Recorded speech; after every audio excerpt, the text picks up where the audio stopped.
In this video, we'll be taking a look at Starkiller, or Vader's Apprentice, or more formally known as by his real name, Galen Merrick, for the Vintage Collection. So, this is an action figure that I've been anticipating for a little while now in the TVC line. The one here you see on the left is the Black Series 3 3/4 inch figure from 2014, which I've had since then, and it's a very nice action figure. I like it for what it is. But I always wanted to have the TVC card in my collection, and unfortunately, the original TVC figure that was released, I believe it was in 2012, never saw it in stores, and online, it's extremely expensive. Oftentimes I see this figure go way up in the hundreds, especially if you get them brand new, and I don't think it's worth a $100 action figure. It's a very nice action figure, and I'd be willing to pay a little bit above retail for it, but $100 is a little much. But now, fortunately, Hasbro has re-released it in the Vintage Collection, which is this action figure on the right here, and it's really nice. I'm glad to have both of these. They both have some flaws about them that I'll point out, but it's flaws that I can overlook and I don't have a major problem with, but it could be for some people. And I'll give a little bit of my opinion on the original release compared to these two as well. So let's just dive into this package here.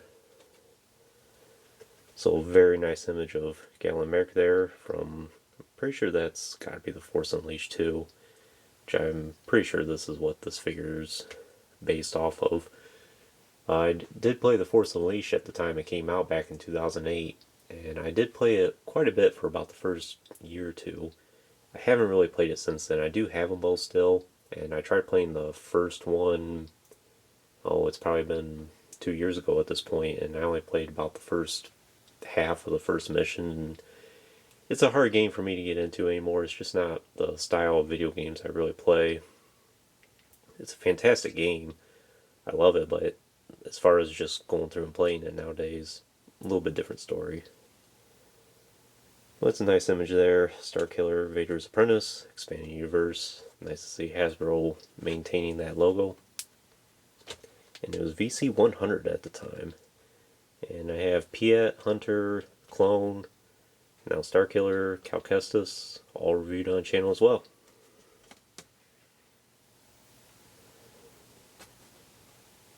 So that's the card, and let's just dive into both action figures at once first. And I just got this re-released one today. So as you can see, that photoreal, huge difference between the two.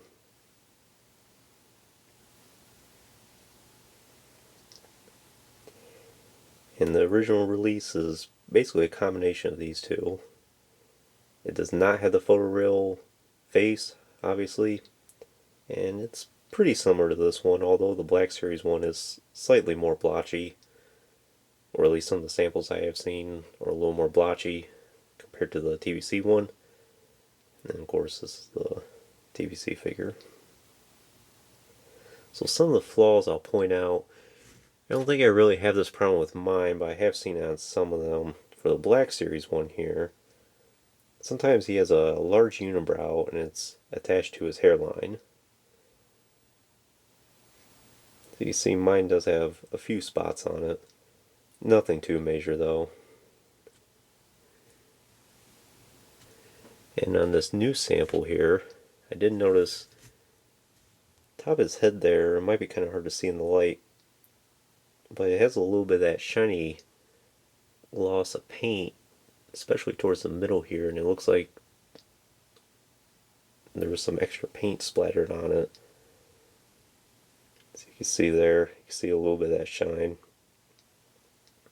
It's not that big of a deal, and it blends in just fine, and you have to hold it to light in order to see it. I know that might bother some people. But other than that, the face turned out really good. I'm pleasantly surprised. I've mentioned numerous times before, re-released action figures, a lot of times the face printing doesn't turn out very well, but it did on this.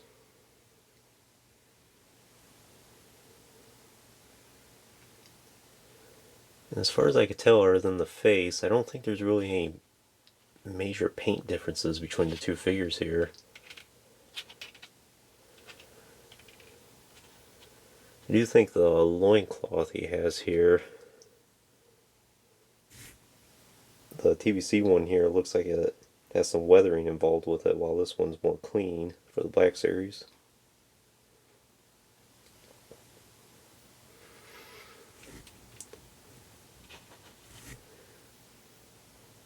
And the armbands he has here, TVC ones are a little bit darker compared to the Black Series ones. And the armor here, I think the armor is pretty much the same.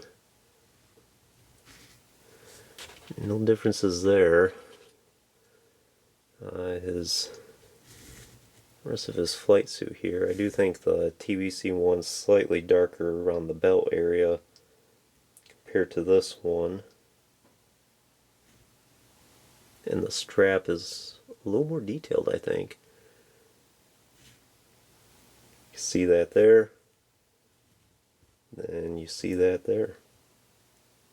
So I think this one's, the flight strap there is a little more detailed. And then for his back armor here,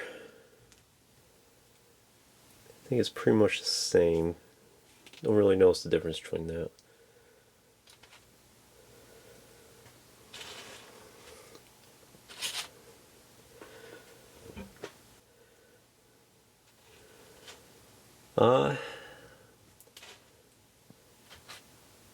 And the lightsabers. Obviously you can see there's a difference in the lightsabers there. The TVC one has a lighter blue blades, while this one has more of a translucent blue.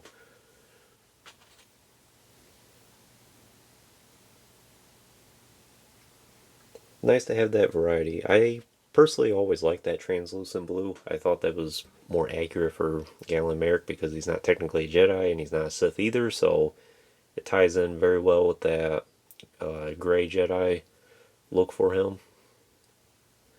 This blue looks pretty good as well. Looks more like an aqua blue.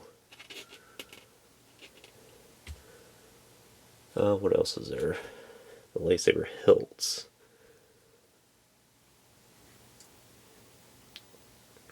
I think the lightsaber hilts do look a little more shiny for the TVC figure.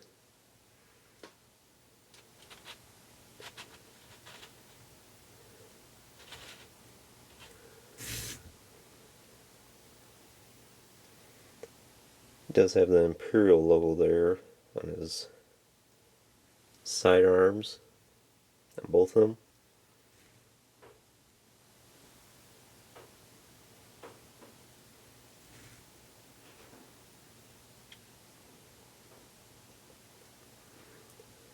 Really nice detailing in the suit as well.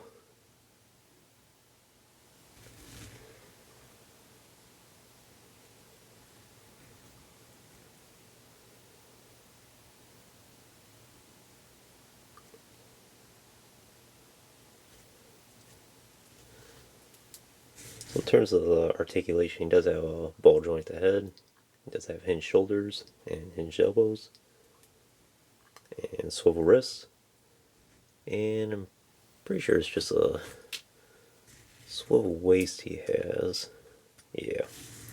Then swivel hips, and hinged knees, and hinged ankles.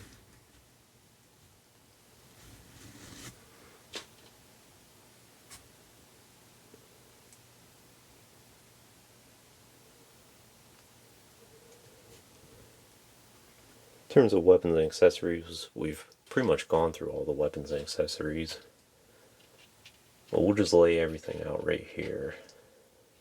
Let's see what he has.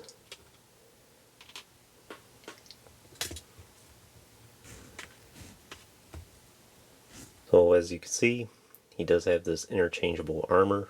You can either have him basically in a flight suit there, and then have him with this armor on. Then he has those shin guards there, or his for his forearms actually, forearm guards. Then the body armor, then the flight strap, then the loincloth with the belt, then the back armor there, I suppose. And of course the two lightsabers, which are pretty unique hilts. Some nice black and silver detailing in them.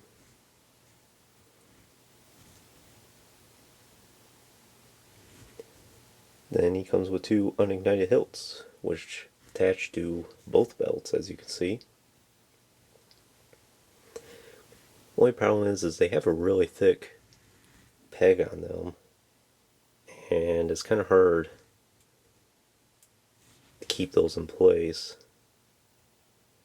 Kind of have to work with it a little bit. As you can see, this has some nice pouches around that loincloth. And a loose belt.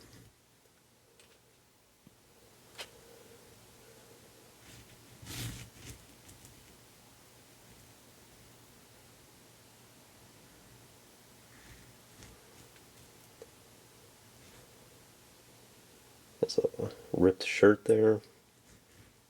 Then the back armor here,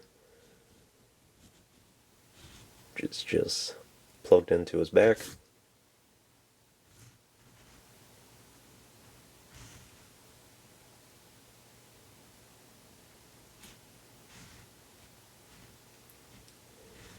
And this flight strap here is pretty loose on him, at least for a TVC sample here. Looks like it's a little, just slightly oversized.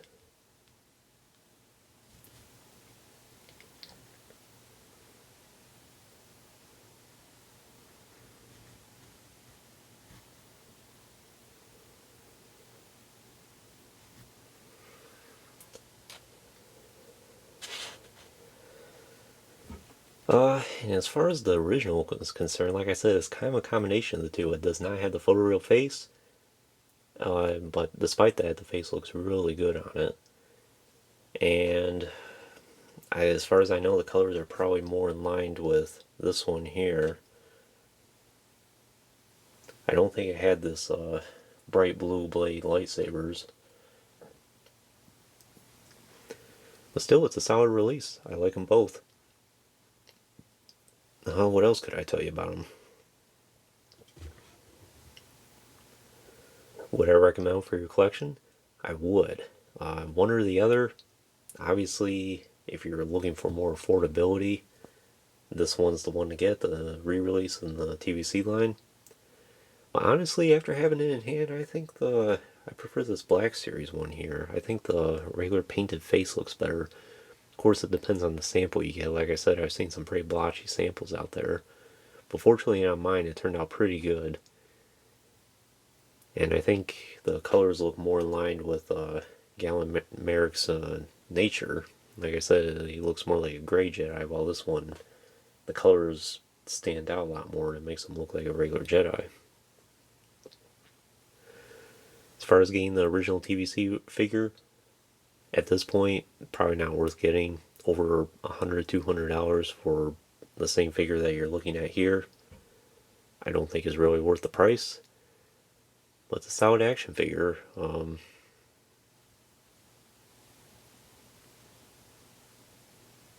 So either one of these two I think is perfectly fine. I don't think it really matters which one you get. If I had to lean more towards one, I would say get this one over that one probably. If price is not a factor, but if price is a factor, go ahead and go with this one. Overall though, I think it's one of the best action figures that Hasbro's ever released. I mean, look at the amount of accessories we get in this. We never get this amount of accessories without being a deluxe action figure these days. I'm surprised it wasn't a deluxe action figure, which I guess that kind of justifies why Hasbro makes this $16.99 now.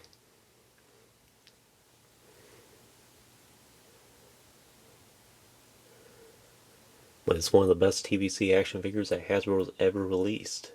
And to this day, I still think it's probably one of the top 10. I don't think I featured him in my top 10 favorites, because at the time I only had the Black Series one.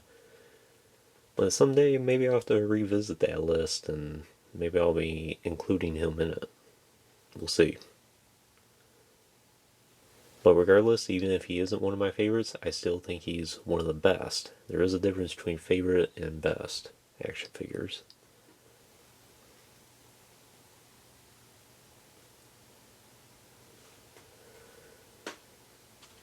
And just one more quick look between the two.